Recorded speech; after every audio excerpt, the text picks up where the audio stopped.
So good morning guys.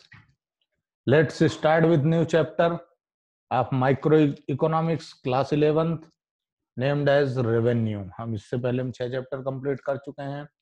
बहुत बहुत बधाई है आपको.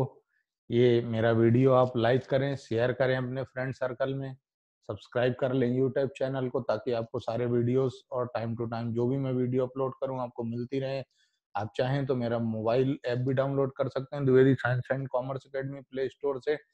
उसको डाउनलोड कर लेंगे तो आप उसमें सेक्शन वाइज आपको पूरा सिस्टमेटिक वीडियोस मिल जाएंगे, चैप्टर वाइज नोट्स भी मिलेंगे, टेस्ट पेपर भी मिलेंगे, सब कुछ वहां पर आपको मिल जाएगा. यहाँ से टोटल फ्री ऑफ कॉस्ट है, मोबाइल ऐप भी फ्री में चलेगी और यूट्यूब चैनल भी मेरा फ्री है, कहीं कोई चार्ज आपसे नहीं लिया जाएगा.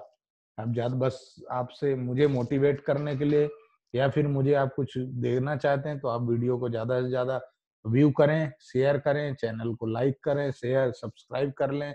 बस यही आपसे सहयोग अपेक्षित है, यही मेरा मोटिवेशन होगा. आप मोबाइल ऐप डाउनलोड कर लें, उससे देखें, कैसे भी आप अपनी पढ़ाई जारी रखें. आपको कोई डाउट आता है तो मोबाइल में मेरे ऐप में मेरे चैट बॉक्स दिया है, वहां से आप मुझसे डाउट पूछ सकते हैं. और वैसे भी आप मुझे व्हाट्सएप या ईमेल या फिर टेलीग्राम से मैसेज कर सकते हैं, तो भी मैं आपके डाउट्स सॉल्व कर दूंगा. टोटल फ्री ऑफ कॉस्ट है, किसी का कोई चार्ज नहीं है. हाँ, चार्ज तब लगेगा जब आप फिजिकल मेरी क्लास अटेंड करेंगे तब. यूट्यूब पर या मोबाइल ऐप पर सारी चीजें फ्री हैं. तो चलिए, आज हम छोटा सा चैप्टर है, ज्यादा टाइम नहीं लगेगा, हार्डली 15-20 मिनट में चैप्टर ये कंप्लीट हो जाएगा. चलिए दोस्तों, बढ़ते हैं आगे. Revenue, the amount of money that a producer receive in exchange for the sale proceeds is known as revenue. जब कोई बंदा, if a firm gets 16,000 from sale of 100 shares, then the amount of 16,000 is known as revenue. मतलब जैसे एक producer है, वो कोई भी चीज बेचता है तो उसको सेल करने से, गुड्स हो या सर्विसेज हो, उसको सेल करने से जो भी उसको मिलता है, जो भी उसको रिसीव होता है मनी, वो क्या कहलाता है? रेवेन्यू. जैसे इस एग्जांपल में आपके सामने जो एग्जांपल दिख रहा है, उस एग्जांपल में क्या है कि बंदे ने 100 शेयर बेच दी और उसके बदले उसको 16,000 रुपए मिल गए, तो ये रेवेन्यू है. Revenue refers to the amount received by a firm that the firm from the sale of a given quantity of a commodity in the market. बाजार में उस बंदे ने जो भी चीज बेच दी, उसको बेचने से जो भी उसको रिसीव हुआ या होगा, वो क्या कहलाता है? Revenue. Revenue is a very important concept in economic analysis. सीधी सी बात है, इकोनॉमिक का मतलब है अर्निंग से, मतलब ही है, उसका मीनिंग ही पूरा का पूरा अर्निंग से है, बात ही वो अर्निंग की करता है. इसलिए इकोनॉमिक्स के अंदर रेवेन्यू को बहुत इंपॉर्टेंट है इसकी एनालिसिस करने के लिए. It is directly influenced by sale level. आपकी जितना ज्यादा सेल लेवल होगी, आपका रेवेन्यू, आपकी जो इकोनॉमी है, वो उतना ज्यादा इन्फ्लुएंस होती है, उसमें उतार चढ़ाव आते हैं. As sales increases revenue also increases. जैसे जैसे सेल बढ़ेगी, आपका रेवेन्यू भी बढ़ेगा. कॉन्सेप्ट ऑफ रेवेन्यू, तो कॉन्सेप्ट ऑफ रेवेन्यू में 3 तरह का हो गया: टोटल रेवेन्यू, एवरेज रेवेन्यू और मार्जिनल रेवेन्यू. टोटल रेवेन्यू का मतलब है refers to total receipt from the sale of given quantity of a commodity. एक गिवन क्वांटिटी ऑफ कमोडिटी को आप जितना भी बेच देंगे, 100 unit, 15 unit, 50 unit, 20 unit, 200 unit, 500 unit, जितनी भी आप यूनिट सेल करेंगे, उस यूनिट को बेचने से आपको जो टोटल रिसीव होगा, टोटल, वो क्या कहलाएगा? Total revenue is equal to होता है क्वांटिटी इनटू प्राइस. क्वांटिटी से मतलब है क्वांटिटी जो बेची गई है वो. If sales 10 chairs at a price of 160, तो 1600 रुपए क्या होता है? Total revenue. एवरेज रेवेन्यू का मतलब है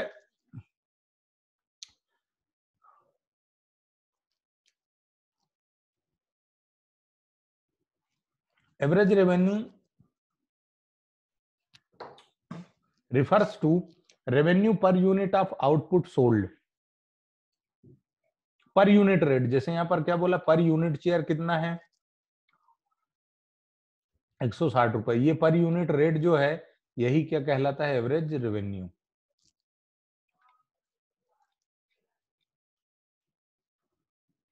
average revenue is equal to total revenue divided by quantity.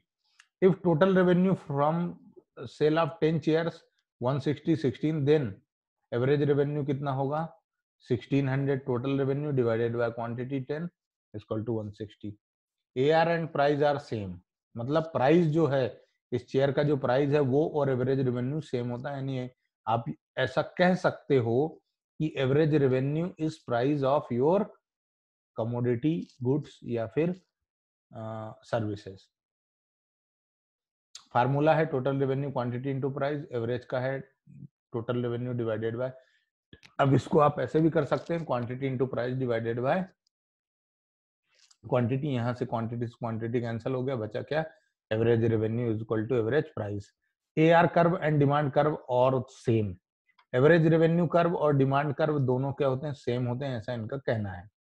A buyer demands curve graphically represents the quantities demanded by a buyer. Demand curve में क्या होता है कि जो एक कंज्यूमर जितनी क्वांटिटीज को बाय करना चाहता है उसकी जो डिमांड है वेरियस प्राइस लेवल पर, वो क्या कहलाता है, डिमांड कर्व। अदर वर्ड्स में यदि देखा जाए तो various level of average revenue at which different quantities are sold, सीधी सी बात है, वेरियस लेवल ऑफ प्राइजेस पर जो आदमी सेल करेगा प्रोड्यूसर, वही तो डिमांड है भाई, डिमांड नहीं होती तो बेचता ही क्यों, कोई खरीदता ही नहीं ना, डिमांड थी इसीलिए तो खरीदो, तो जितना खरीदा वही क्वांटिटी डिमांडेड है, यानी जितना बेच दिया उतना ही क्वांटिटी डिमांडेड है, और प्राइस तो वही है, AR is equal to price, पहले ही देख लिया। अब बात करते हैं मार्जिनल रेवेन्यू की। तो मार्जिनल का शब्द का मतलब मैं आपको ऑलरेडी बता चुका हूँ, एडिशनल यूनिट से। तो मार्जिनल रेवेन्यू कहते हैं कि is the additional revenue generated from the sale of an additional unit of output. एक एडिशनल यूनिट आपने आउटपुट की बेच दी, उससे जो आपको एडिशनल रेवेन्यू हुआ वो क्या कहलाता है, marginal revenue. It is the change in total revenue from the sale of one more unit of a commodity. एक एडिशनल यूनिट को आप बेचेंगे, उससे आपको जो भी मिलेगा वो क्या कहलाएगा, मार्जिनल रेवेन्यू। TRN minus 1। ये क्वेश्चन देख लेते हैं। If the total revenue realised 10 chair से 1600 है, that from sale of 11 chair है दिस। तो 11 और 10 के बीच का डिफरेंस, एक एडिशनल चेयर आपने बेची तो आपको 180 रुपीज मिले, 1600 एंड 1780 का डिफरेंस जो आ जाएगा वो 180 रुपीज जो है वो मार्जिनल रेवेन्यू होगा। इस चैप्टर में इसके अलावा कुछ भी नहीं है। One more way to calculate, वही change in total revenue divided by change in quantity, ऐसा भी आप कर सकते हैं। तो सीधी सी बात है 14 माइनस 10 और इधर 10 माइनस 10, तो ये आया 150। देखिए, let us understand if the total revenue realised from sale of 10 chair 1600 and from 14 chair बेचने से 2200, तो 2200 और 1600 का डिफरेंस 600, डिवाइड कर दो आपको 10 और उससे चेयर से, तो 150 रुपीज आपका मार्जिनल रेवेन्यू आया। TRE summation of MR, marginal revenue का टोटल कर दो तो टोटल रेवेन्यू अपने आप आ जाएगा। ये एक एग्जांपल है, यहाँ से हम समझते हैं। 1 2 3 यूनिट सेल की आपने, 7 यूनिट, प्राइस आपका घटता गया, देखना आपकी टोटल रेवेन्यू बढ़ती जाएगी, क्योंकि जैसे आपने पढ़ा भी है, जैसे जैसे टोटल रेवेन्यू मतलब प्राइस कम होता है वैसे वैसे डिमांड बढ़ती है। लेकिन एक चीज और है, एक चीज और जो है वो क्या है, वो ये है कि जैसे जैसे कंजम्पशन बढ़ाते हो यूटिलिटी डिक्लाइन होने लगती है, डिमिनिशिंग लॉ ऑफ रिटर्न या फिर मार्जिनल यूटिलिटी, आपने ये कौन लॉ भी पढ़ा है, तो उसको फॉलो करके एक मैक्सिमम लेवल के बाद आपका रेवेन्यू भी डिक्लाइन होना शुरू हो जाता है। बिल्कुल टोटल कॉस्ट और total revenue, total marginal cost और टोटल कॉस्ट का जो था TC और MC का, वही रिलेशनशिप है TR और MC का। जैसे जैसे आपका टोटल रेवेन्यू इंक्रीज होगा, मार्जिनल रेवेन्यू डिक्रीज होता जाएगा। जैसे ही आपका टोटल रेवेन्यू मैक्सिमम पे होगा 30, आपका मार्जिनल रेवेन्यू 0 पे होगा। और अब यदि आप और यूनिट बेचते हैं तो उसके बाद आप मैक्सिमम के बाद आपका टोटल रेवेन्यू डिक्लाइन होगा और मार्जिनल रेवेन्यू निगेटिव हो जाएगा। यही इनका रिलेशन है, मैंने ये चीज यहीं पढ़ा दी। When price remains constant, when price falls with rise in output, तो revenue relationship between revenue concept, तो it happens under perfect in this situation firm has to accept the same price as determined by the industry. It means any quantity of a commodity can be sold at that particular price। अब ये यहाँ पर लिखा है perfect competition, तो ये एक और चैप्टर है आपका मार्केट। मार्केट जब चैप्टर में जाएंगे तो हम ये पढ़ेंगे कि मार्केट के टाइप होते हैं 4, परफेक्ट, इम्परफेक्ट और ओलिगोपोली, मोनोपोलिस्टिक, ऐसे करके 3-4 टाइप के मार्केट होते हैं। उनमें से एक होता है परफेक्ट कंपटीशन। और इस मार्केट का मतलब ये होता है कि एक ऐसी सिचुएशन जहां पर लार्ज नंबर ऑफ बायर और लार्ज नंबर ऑफ सेलर हो, खरीदने वाले भी ज्यादा हैं और बेचने वाले भी ज्यादा हैं, तो उसको परफेक्ट कंपटीशन कहा जाता है। परफेक्ट कंपटीशन के केस में हमेशा आप क्या होंगे, प्राइस टेकर होता है प्रोड्यूसर, प्राइस मेकर नहीं होता। प्राइस मेकर डिसाइड करते हैं मार्केट फोर्सेस। वो हम उस चैप्टर में डिटेल में एक्सप्लेनेशन करेंगे। व्हेन प्राइस रिमेन्स कांस्टेंट, जब प्राइस रिमेन्स कांस्टेंट रहता है तो commodity quantity of commodity can be sold at that particular price, उसी प्राइस पर आपको बेचना पड़ता है। When price falls with rise in output, जैसे जैसे आउटपुट बढ़ता है प्राइस राइज होता जाता है। क्यों होता है? इनपरफेक्ट कंपटीशन की वजह से। इन this situation firm follows its own pricing policy, however it can increase sales only by reducing the price.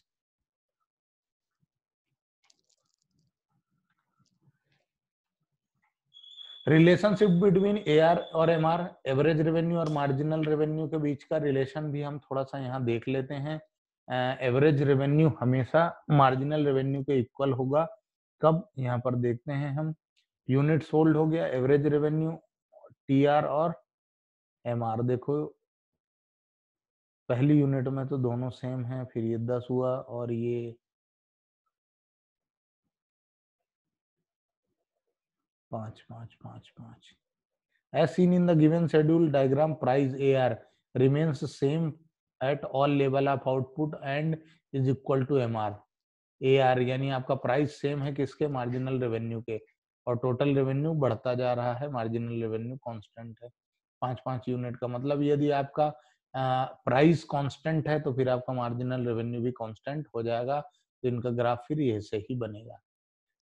TR और एमआर ये ऑलरेडी अपन डिस्कस कर चुके हैं, ये कांस्टेंट रहेगा और जैसे जैसे आप यूनिट बेचेंगे ये बढ़ता जाएगा और ये कांस्टेंट रहेगा।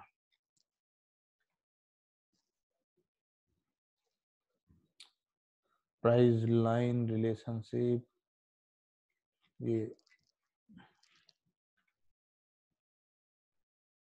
General relation between AR, a general relation बिल्कुल वैसा ही है जैसा कॉस्ट चैप्टर में था। AR increases as long as MR is higher, जब तक मार्जिनल रेवेन्यू बड़ा है एवरेज रेवेन्यू बढ़ता रहेगा। जब दोनों मैक्सिमम पर होंगे, AR is maximum and constant when MR is equal to AR. जब ये यहाँ पर ये टकराए इस पॉइंट पर, इस पॉइंट पर जब ये टकराए तो ये क्या हो गया? एवरेज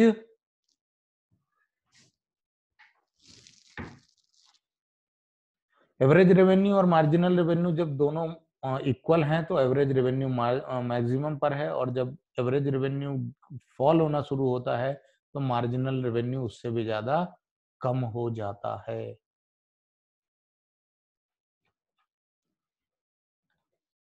कोई बहुत बड़ा चैप्टर नहीं था और इससे ज्यादा इसमें कुछ है भी नहीं। ठीक है, प्रैक्टिकल क्वेश्चंस आ गए। अब हम इसमें बूस्टर देख लेते हैं यदि थोड़ा हो तो, अदरवाइज ये चैप्टर कंप्लीट है, इसमें ज्यादा आपको टेंशन लेने की जरूरत नहीं है। इसके बाद हम एक और चैप्टर कवर करेंगे जिसका नाम होगा मार्केट या फिर सप्लाई। सप्लाई बिल्कुल डिमांड का अपोजिट है, आसान होगा उस चैप्टर को कंप्लीट करना, उसमें ज्यादा टाइम नहीं लगेगा। बूस्टर,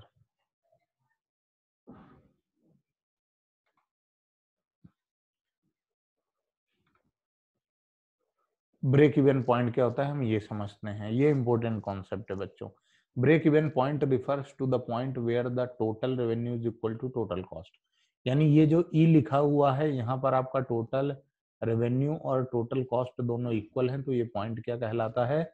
इक्विलिब्रियम पॉइंट कहलाता है।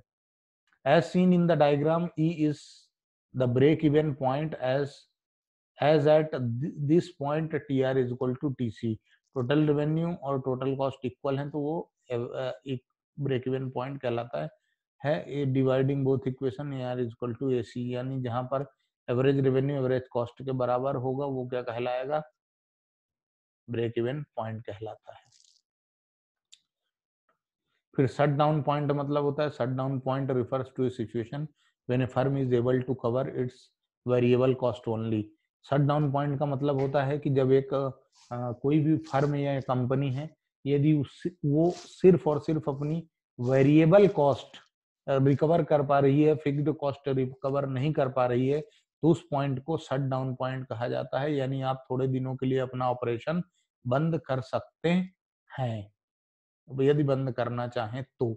चलिए 8th चैप्टर है प्रोड्यूसर इक्विलिब्रियम, इसको हम नेक्स्ट अपने टॉपिक में पढ़ेंगे, नेक्स्ट पार्ट में पढ़ेंगे इसको हम। थैंक यू बच्चों, लाइक करें, शेयर करें, सब्सक्राइब करें चैनल को। Thank you.